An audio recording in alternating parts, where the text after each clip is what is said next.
Army যেখানে আমাদেরকে সহায়তা করবে, তারা ওইখানে আমাদেরকে টিয়ারশেল দিতেছে, এটা কোন ধরনের কথা? তাহলে ওই যে শেখ হাসিনারে যেমন আমরা উত্থান করছিলাম ওই দিন তো আবার আসতেছে। তাই পুলিশ নতুন একটি গুরুত্বপূর্ণ ভিডিও নিয়ে চলে আসলাম। ভিডিওটি না টেনে সম্বন্ধে দেখার অনুরোধ রইল। দেখেন, আবার ফিরে আসলো ছাত্র আন্দোলন। দেখেন, বৈষম্য আন্দোলন করে শেখ হাসিনাকে দেশ থেকে তাড়িয়ে দিয়েছে। সেই আন্দোলন আবার নতুন করে শুরু হলো। তাহলে কি ডক্টর ইউনূস কি বিপদে পড়ছেন? ডক্টর ইউনূসকে কি আবার শেখ হাসিনার মতো পলাতে হবে? চলুন আমরা সেই ভিডিওটি মনোযোগ দিয়ে দেখে আসি। সেনাবাহিনী, র্যাব তারা নাকি ছাত্রছাত্রীদের উপরে হামলা করেছে, তারা হলে গুলি করেছে। চলুন আমরা সেই ভিডিওটি মনোযোগ দিয়ে দেখে আসি। আবার দেখেন, বিএনপি এখানে নির্বাচন নিয়ে ব্যস্ত আছে। চলুন সেই ভিডিওটি দেখে আসি। সংস্কার ছিল, নির্বাচনকেন্দ্রিক সরকার সংস্কার প্রয়োজন। সেই সংস্কারগুলোকে দ্রুত করে যত দ্রুত নির্বাচন দেবেন ততই জাতির জন্য মঙ্গল। হলরুমে দেখি কি ক্যাম্পাসের ভিতরে সাউন্ড গ্রেনেড।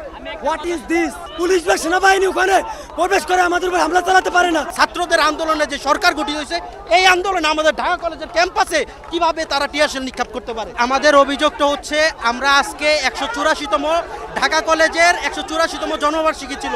আমরা সুষ্ঠু শৃঙ্খলভাবে আমরা এখানে ঢাকা কলেজে প্রোগ্রাম করতেছিলাম। আমাদের কলেজের বাস আসার সময় ঢাকা সিটি কলেজ থেকে অতর্কিতভাবে হামলা করা হয়েছে।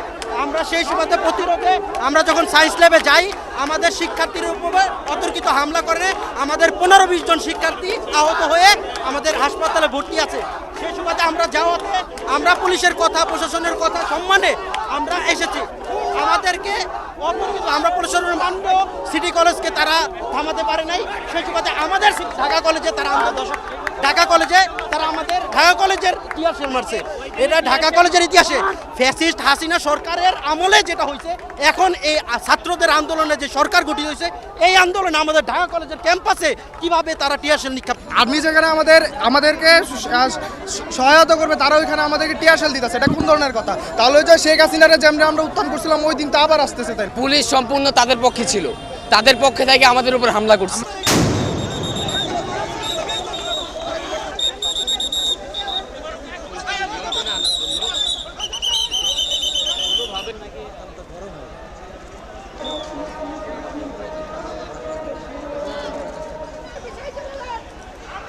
সকলে একত্রিত হয়ে আমাদের ক্যাম্পাসে ধাওয়া করছে, আর এইখানে পুলিশ প্রশাসন নীরব দর্শকের মতো ভূমিকা পালন করছে। পরবর্তীতে আমরা যখন ফিরে আসছি তখন তারা আমাদের ক্যাম্পাসে টিয়ারশেল নিক্ষেপ করছে। এর তীব্র প্রতিবাদ জানাই আমরা, যে একটা প্রশাসন কখনো একটা ক্যাম্পাসের ভিতরে টিয়ারশেল নিক্ষেপ করতে পারে না। এই প্রতিষ্ঠাবার্ষিকী তারা বিতর্কিত করার জন্য তাদের সঙ্গে আমাদের পূর্বে একটা ঝামেলা ছিল, কারণ তারা সবসময় আমাদের পায়ের উপর পাড়া দিয়ে ঢাকা কলেজকে বিতর্কিত করতে চায়। সাধারণ মানুষের কাছে বলতে চায় ঢাকা কলেজ সন্ত্রাসী কলেজ। এইটা বিতর্কিত করার জন্য আজকে তারা ইচ্ছাকৃতভাবে আমাদের শিক্ষার্থীদের উপরে হামলা করে এবং বাস ভাঙচুর করে। তারপরে আমাদের শিক্ষার্থী আমাদেরকে জানানোর পরে আমরা গিয়েছিলাম মীমাংসা করার জন্য। আমরা ঢাকা কলেজ বৈষম্য ছাত্র সমন্বয় করেছি, আমরা গিয়েছিলাম মীমাংসা করার জন্য, কিন্তু তারা আমাদের কথা শোনে নাই। তারা না শুনে আমাদের ইট নিক্ষেপ করে। ইটে আমাদের অনেকে আহত হয় এবং আমাদের অনেকে আহত হয়ে হাসপাতালে ভর্তি। তাহলে কীভাবে ওই সিটি কলেজকে আমরাই করি?